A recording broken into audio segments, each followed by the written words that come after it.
You know what's killing your productivity. It's not laziness. It's not lack of discipline. It's not even procrastination. It's the war you're waging against reality itself. Every single day, you wake up and fight battles that were already lost before you opened your eyes. You stress about traffic you can't control. You replay conversations you can't change.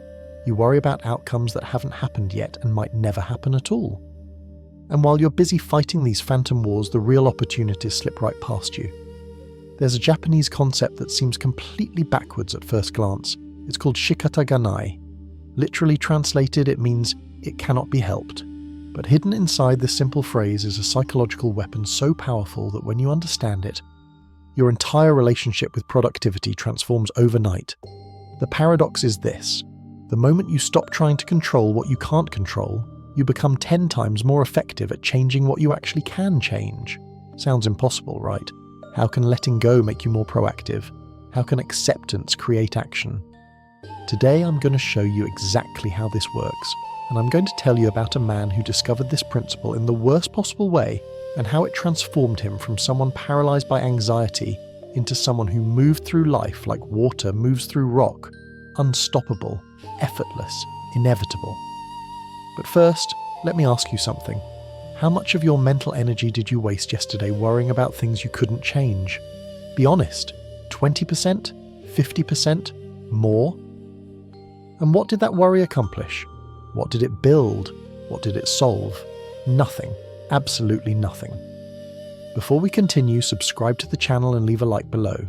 And in the comments, tell me, what's the one thing you're trying to control right now that's completely outside your control? Write it down, because by the end of this video, you're going to understand why that control is costing you everything. Let's begin.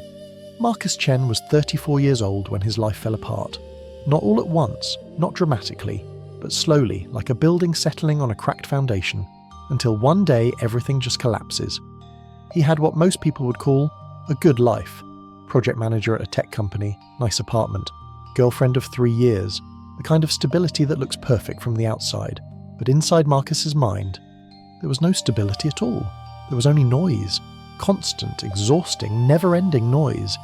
He'd wake up at 6 a.m. already thinking about the presentation scheduled for 2 p.m. What if he forgot his points? What if his boss interrupted him? What if the client didn't like the proposal? His mind would spiral through dozens of catastrophic scenarios before he even got out of bed. In the shower, he'd replay yesterday's awkward conversation with his co-worker. Why did I say that? How can I fix it tomorrow? What does she think of me now? Breakfast was consumed mindlessly while scrolling through work emails, already stressed about problems that hadn't even happened yet. The commute was pure torture. Every red light felt personal. Every slow driver was a conspiracy against his punctuality. Every minute of traffic was a minute stolen from his already overloaded schedule. By the time Marcus reached his desk, he was already exhausted, and the day had barely started. His girlfriend Sarah had noticed the change. "You're not present anymore," she told him one evening. "We're having dinner and you're somewhere else entirely. Always worrying, always stressing, always trying to control everything." Marcus knew she was right, but he didn't know how to stop.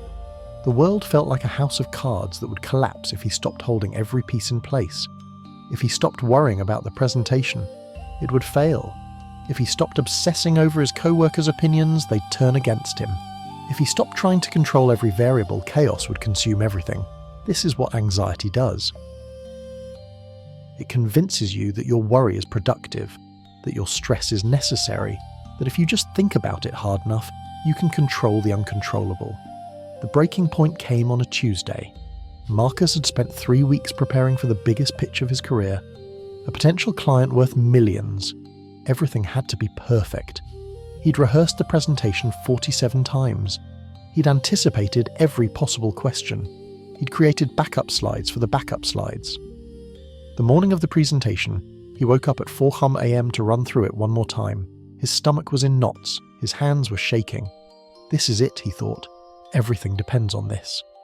He arrived at the office 2 hours early, double-checked every file, triple-checked the projector setup, ran through his opening line in the bathroom mirror 15 times. 2 p.m. arrived. The clients walked in. Marcus took a deep breath and opened his laptop to begin the presentation. The file was corrupted. 3 weeks of work, 47 rehearsals, 2 months of preparation for this moment, and the file was corrupted. Marcus froze. His mind went completely blank. He could feel his heart pounding in his chest like it was trying to escape. Sweat formed on his forehead. His hands trembled over the keyboard as he frantically tried to recover the file. Nothing worked. The clients waited. His boss waited. The entire room waited while Marcus's world crumbled in real time. Finally, after 5 minutes that felt like 5 hours, his boss stepped in. "We'll need to reschedule," he said to the clients. "Technical difficulties." The clients left. The room emptied, and Marcus sat there alone, staring at the error message on his screen, feeling like the world's biggest failure. But it wasn't the technical failure that broke him. It was what came after. He went home that evening and tried to explain to Sarah what had happened. And as he talked, as he described the corrupted file and the frozen presentation and the unbearable silence in that conference room, something snapped.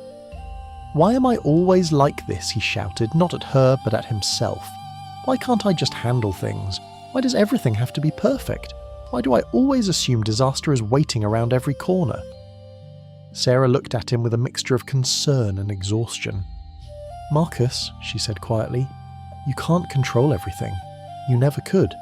And trying to control everything is destroying you." That night, Marcus couldn't sleep.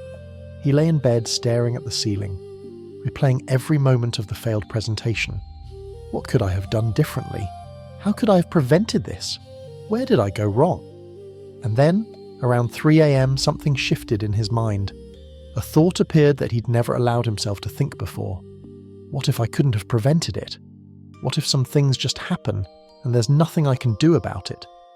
The thought terrified him, because if he accepted that premise, if he admitted that some things were beyond his control, then what was the point of all the worrying? What was the point of all the preparation? What was the point of trying at all? He didn't sleep that night, but he did make a decision. He was going to figure out how to stop living like this, because this wasn't living at all. The next morning, Marcus did something he'd never done before. He called in sick to work, not because he was physically ill, but because he needed space. He needed time to think without the constant pressure of deadlines and expectations and performance metrics. He spent the day walking through the city, no destination, no plan, just walking. And as he walked, he noticed something strange. The world kept moving without him. Traffic flowed, people laughed, businesses operated, the sun rose and set, and none of it required his anxiety to function. That evening, he ended up in a small bookstore downtown. He wasn't looking for anything specific, but a book caught his eye. The title was simple: The Way of Acceptance, Japanese Philosophy for Modern Life. He picked it up, flipped through it, and found a chapter on shikata ganai, and everything changed. The chapter explained something Marcus had never considered before. In Japanese culture, there's this concept of accepting what cannot be changed, not with passivity, not with resignation, but with a clear-eyed recognition of reality. Shikata ganai doesn't mean giving up. It means giving up the illusion that you were ever in control of certain things to begin with. The book gave an example. Imagine you're stuck in traffic. You have 2 choices. You can spend the entire time angry, stressed, cursing every car in front of you, or you can accept that the traffic exists, that you can't change it, and decide how to respond to this reality. One approach drains your energy and accomplishes nothing. The other approach preserves your energy and allows you to make productive choices within the situation you're actually in. Marcus read that passage 3 times, then he read it again. He thought about all the energy he'd wasted yesterday trying to fix the corrupted file, panicking, freezing, fighting against a reality that had already happened. What if he'd immediately accepted that the file was corrupted and moved to plan B?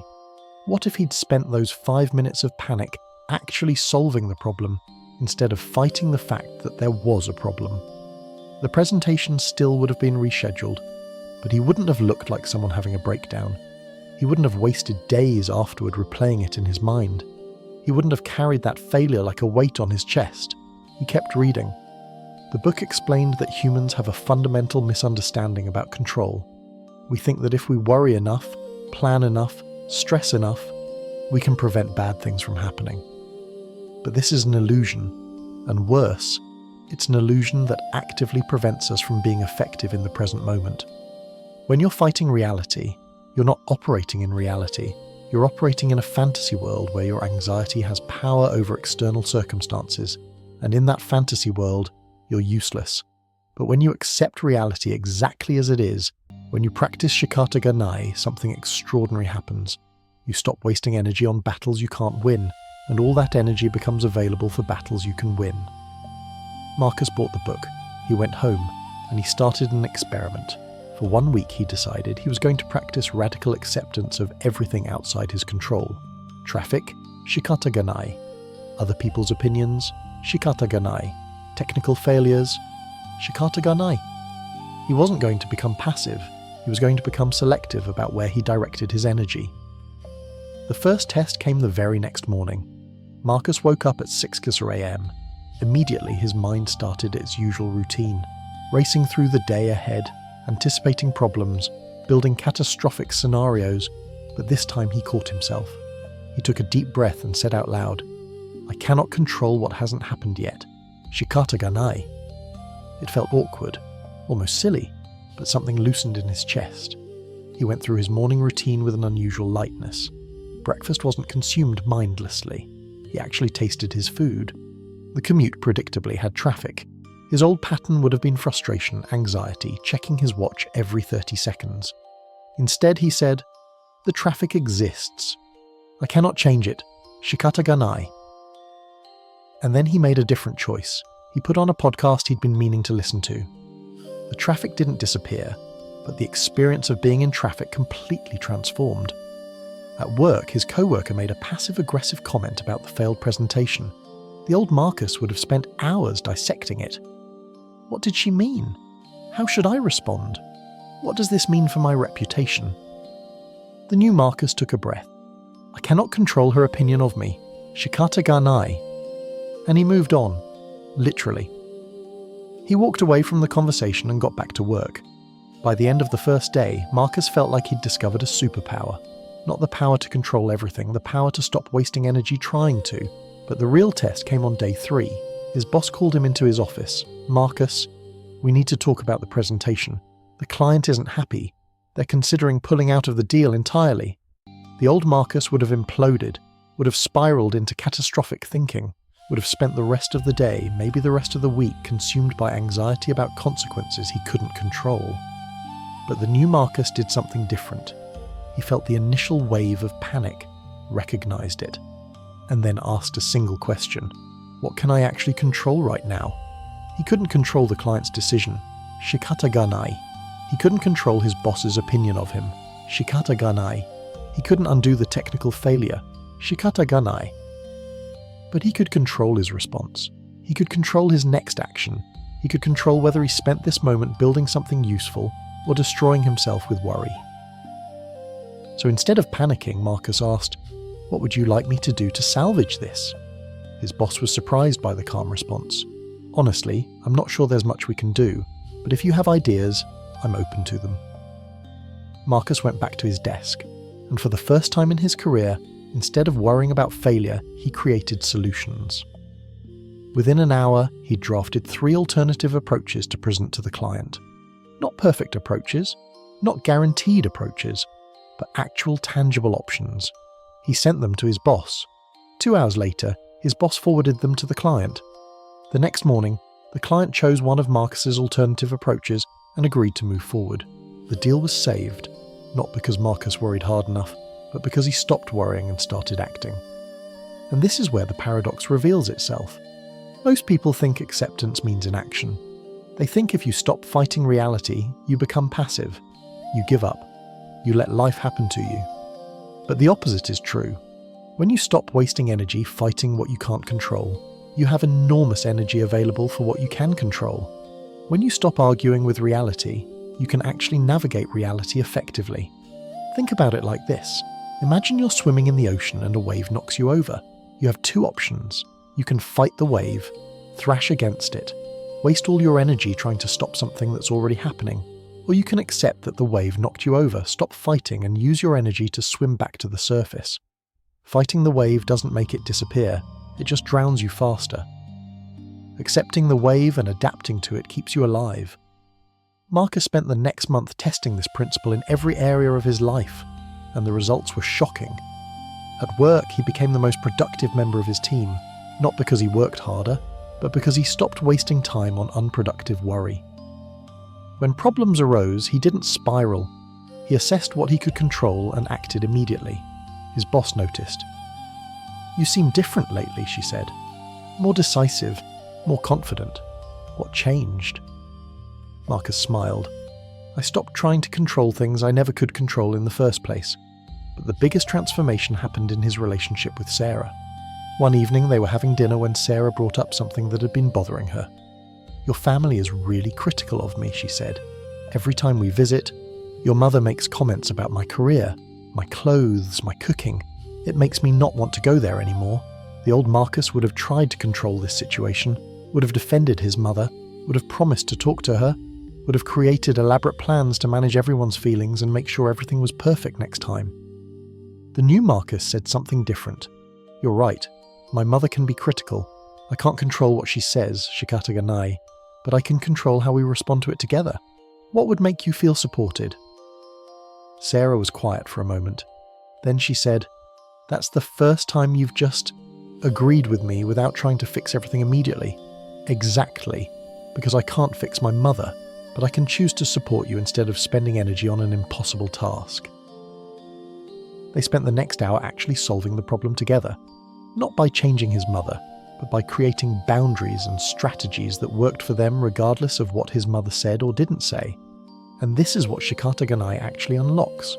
When you stop trying to control other people, you can start building real relationships.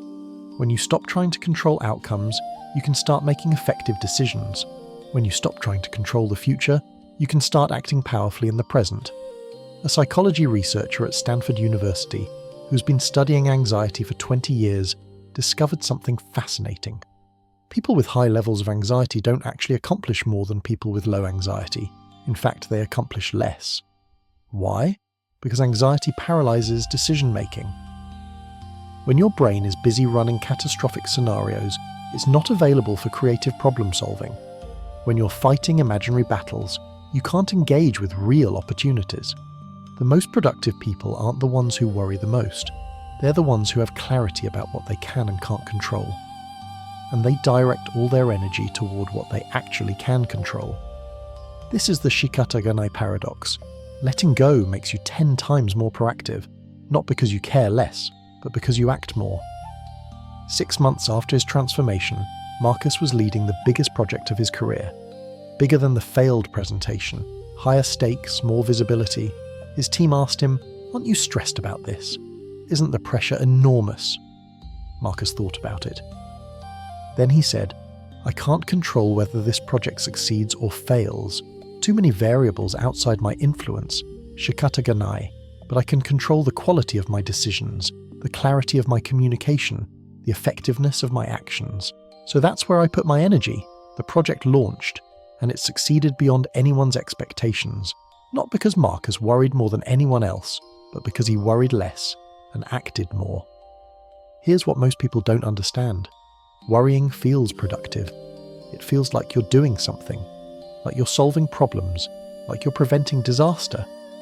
But worry is just thinking in circles about things you can't control. It produces nothing but more worry. It solves nothing but creates the illusion of solving. Real productivity comes from identifying what you can actually control and taking action on those things. Everything else is just mental noise that needs to be eliminated. Let me give you a framework, the shikata ga nai decision matrix. When something happens, when a problem arises, when you feel stress building, ask yourself one question: can I control this? If the answer is yes, stop thinking about it and start acting on it. Thinking is not action. Analysis is not execution. Make a decision and move. If the answer is no, practice shikata ga nai. Say it out loud if you have to. I cannot control this. It cannot be helped. And then immediately redirect your energy to something you can control. Sounds simple, right? But most people never do this. They spend enormous energy trying to control their boss's mood, their partner's behavior, traffic patterns, weather, other people's opinions, random technical failures. all that energy wasted on things that were never under their control to begin with. Marcus started teaching this framework to his team. At first, they were skeptical. "This sounds like giving up," one of them said. Marcus shook his head. "Giving up is when you stop taking action. This is the opposite. This is focusing your action on where it actually matters instead of dispersing it on 1,000 things you can't change anyway." He gave them an example. Let's say we're launching a new product.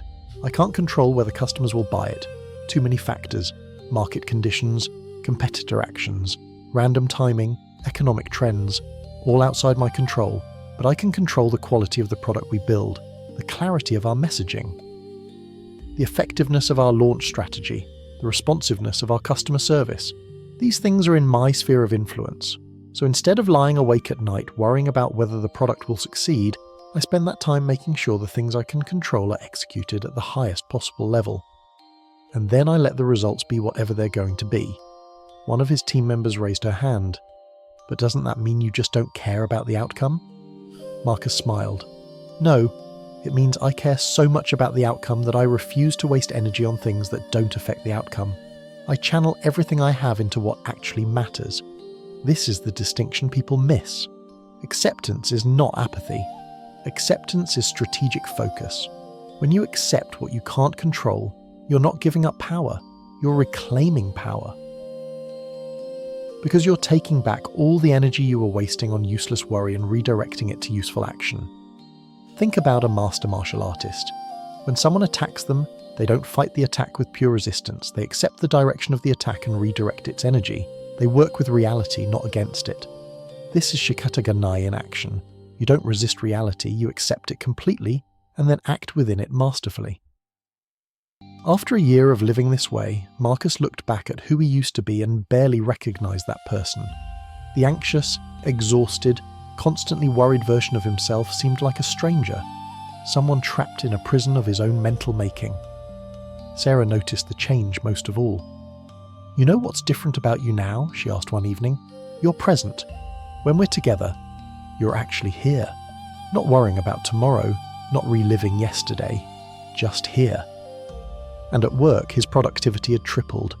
Not because he worked longer hours, but because every hour he worked was fully focused. No time wasted on unproductive worry. No energy drained by fighting reality. His boss promoted him to senior project manager. During the review, she said something that stuck with him. "You've become the person everyone wants on their team, not because you prevent all problems, but because when problems happen, you're the calmest person in the room, and calm is contagious. This is what happens when you master Shikata Ganai. You don't become passive, you become powerful, because power isn't about controlling everything. Power is about acting effectively within whatever reality you find yourself in."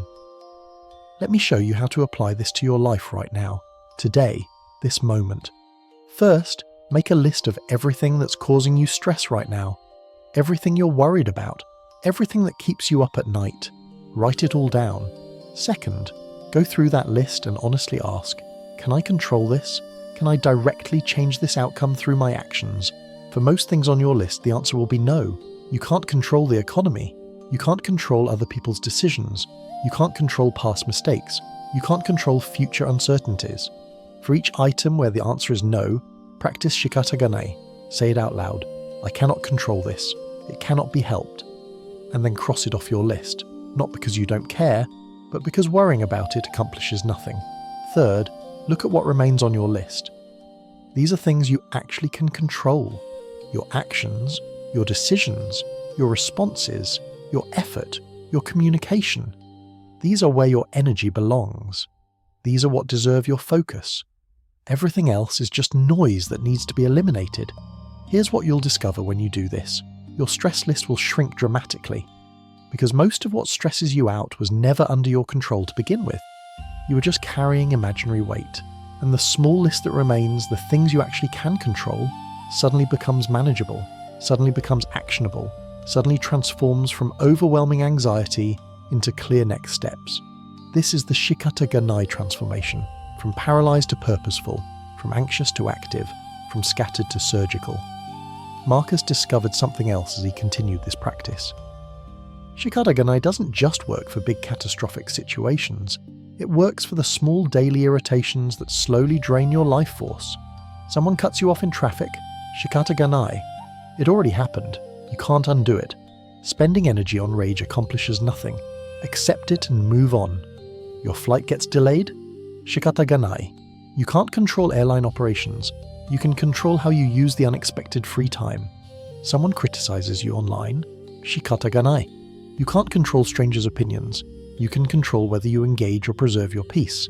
Every single day presents dozens of opportunities to practice this. Small moments where you can either waste energy fighting reality or accept reality and respond effectively. Most people choose to fight, and they spend their entire lives exhausted, stressed, anxious, feeling like victims of circumstances beyond their control. The Shikata Ganai practitioner makes a different choice. They see reality clearly, they accept what is, and then they act from that acceptance with incredible focus and power. There's a famous Zen story about two monks walking along a riverbank. They encounter a woman who needs to cross but is afraid of the current. The first monk, despite vows forbidding touching women, picks her up, carries her across, and sets her down on the other side. Hours later, the second monk says, "How could you carry that woman? You know our vows forbid such contact." The first monk replies, "I set her down hours ago. Why are you still carrying her?" This is Shikata Ganai. The first monk saw reality. A woman needed help crossing a river. He accepted that reality and acted appropriately. Then he released it completely. The second monk was carrying an imaginary burden, fighting with a past that no longer existed, wasting energy on something that couldn't be changed. Most of us are the second monk, carrying burdens that exist only in our minds, fighting battles that ended years ago, worrying about outcomes that may never happen. The Shikata Ganai mindset transforms you into the first monk. You see what is, you act appropriately, you release completely, and you move forward unencumbered. 2 years after his transformation, Marcus wrote an email to the author of that book he'd found in the bookstore. He wanted to express gratitude for introducing him to Shikata Ganai. The author wrote back, "You didn't need the book to discover this principle. You just needed permission to stop fighting. That's all any of us need. Permission to accept reality instead of arguing with it." Marcus realized the author was right. The principle had always been available. He just couldn't access it because he was trapped in the illusion that his worry was productive, that his anxiety was necessary, that controlling everything was possible. Shikata Ganai didn't give him a new tool. It removed an old delusion, and when that delusion disappeared, what remained was clarity, focus, action, power. Here's the truth that will transform you if you let it sink in. Every moment you spend worrying about what you can't control is a moment stolen from building what you can control. Every ounce of energy wasted on imaginary battles is energy unavailable for real progress. The universe doesn't care about your anxiety. Reality doesn't bend to your worry. Circumstances don't change because you stress about them, but your actions shape reality. Your decisions create outcomes. Your focus builds futures. When you practice Shikata Ganai, you're not giving up control. You're giving up the illusion of control. And in that giving up, you gain actual, real, tangible power. The power to act decisively. The power to respond effectively. The power to build instead of worry. The power to create instead of catastrophize. This is the paradox fully revealed. Letting go of what you can't control gives you complete mastery over what you can control. Acceptance doesn't breed passivity. It breeds purposeful action. Marcus is 40 now. 6 years since that failed presentation. 6 years since his life fell apart. 6 years since he discovered Shikata Ganai. He's leading a team of 50 people. Building products that impact millions. Making decisions that carry real weight. And he does all of this without the crippling anxiety that wants to find him. People ask him, "How do you handle all that pressure? How do you make such big decisions without freezing?" His answer is always the same. "I don't handle pressure, I eliminate it. I look at every situation and ask, what can I actually control here? And I put all my energy into that. Everything else, Shikata Ganai."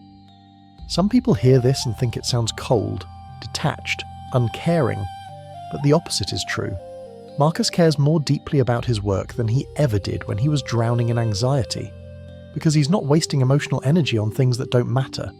He's channeling all of it into things that do matter, His relationship with Sarah is stronger than ever. Not because they never have problems, but because when problems arise, they both practice Shikata Ganai. They identify what they can control together, they release what they can't, and they build solutions instead of building resentment. His health improved. Anxiety had been destroying his body for years, cortisol flooding his system, sleep disrupted, digestion compromised. When the anxiety disappeared, his body healed. This is what happens when you stop fighting reality. Everything gets better. Not because reality becomes perfect, but because you stop exhausting yourself in battles that were never winnable in the first place. Let me give you one final exercise. For the next 7 days, practice radical Shikata Ganai. Every time you notice yourself worrying, stressing, or trying to control something, stop and ask, can I control this? If yes, take immediate action. Don't think, don't plan, don't worry. Act. If no, say out loud, Shikata Ganai, it cannot be helped. And then redirect your energy to something you can control. 7 days of this practice will show you something extraordinary. You'll realize how much energy you've been wasting, how much of your anxiety was self-created, how much power you actually have when you stop fighting phantom battles. You won't become less ambitious. You'll become more effective. You won't care less about outcomes. You'll influence outcomes more successfully. You won't give up. You'll gain focus. This is the promise of Shikata Ganai, not a life without problems, but a life where you respond to problems with clarity instead of chaos, with action instead of anxiety, with power instead of paralysis. Marcus would tell you that discovering Shikata Ganai was discovering freedom, not the freedom to control everything, the freedom from needing to control everything. And in that freedom, he found something he'd been searching for his entire life: peace in the present moment, power to shape his future, and the wisdom to know the difference between what he could change and what he needed to accept. The paradox resolves itself. Letting go makes you more proactive because it eliminates everything that was blocking you from taking action in the first place. It removes the noise, it clears the path, it focuses the energy. And when you have that clarity, that focus, that energy, you become unstoppable. Not because nothing can stop you, but because when things try to stop you, you don't waste time fighting them. You accept them, adapt to them, and move through them like water. This is the power of Shikata Ganai. This is how letting go makes you 10 times more proactive. Not by caring less, but by acting more. The question isn't whether this works. The question is whether you're willing to try it. Whether you're willing to give up the comforting illusion that your worry is productive. Whether you're willing to trade imaginary control for real power. Marcus made that trade 6 years ago, and it gave him back his life.